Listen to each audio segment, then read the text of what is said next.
அதனால பார்த்தீங்கன்னா ஒரு ஒரு யூனிட் ரத்தம் பார்த்தீங்கன்னா அது ஒரு தடவை மட்டும் போய் சேராது. ஆக்சுவலாக அந்த 4 பிரிவாக பிரிப்பாங்க. பிளேட்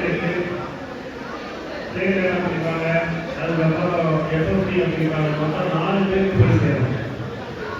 ரெண்டாவது விஷயம் ரொம்ப முக்கியமானது வந்து ரத்தம் கொடுக்க வயோதிகம் நீண்ட ஆயுள் பெறும். இன்னொன்று வந்து வயோதிகம் இன்னும் ஏற்கனவே ஒரு வச்சிருக்கு.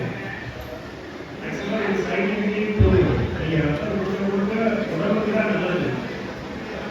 எப்படினாலும் நீங்கள் ரத்தம் கொடுத்தீங்கன்னா உங்களோட ரத்தம் வந்து 60 நாள் உங்கள் உடம்புலே இறந்து திருப்பி நீட்டு இருக்கும்.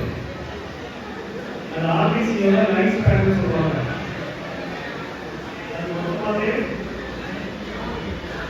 60 நாள் தான் இருக்கும். அப்போ வந்து நம்ம ரத்தம் கொடுக்க நம்ம உடம்பு சொல்லி வைக்கிற மாதிரி தான்.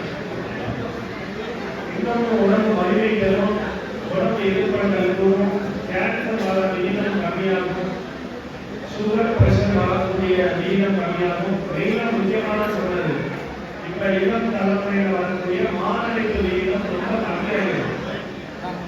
மாரடைப்பு விகிதமே கம்மியாகுது. ஏன்னா ரத்தத்தோட அளவு ரொம்ப கெட்டி தன்மையாக இருக்கும்போது அது போய் மாரடைப்பு வருது. அதுவே வந்து நீங்க கொடுக்க கொலஸ்ட்ரால் இதெல்லாம் அளவு கம்மியாக இருக்கணும், மாரடைப்பு விகிதம் கம்மியாகும். ஸோ ரத்தம் கொடுக்கறதுனால நன்மைகள் தான் அதிகம் தவிர தீமை ரொம்ப கம்மி. தீமையே இல்லை. ஸோ நீங்க வாழ்நாளில் நீங்களே ஒரு டாக்டர் ஆகணும். கண்டிப்பா டாக்டரே இல்லை, ஒரு வீட்டு கொடுக்கணும். எதாச்சும் ஒரு மனிதன் வந்து ஒரு 6 மாசத்துக்கு ஒரு வாயை கொடுக்கலாம். இந்த மாதிரி வாழ்நாளில் ஒரு வீட்டை கொடுத்து செய்ய மிகப்பெரிய ஒரு நான் வந்து ரத்த டாக்டர்.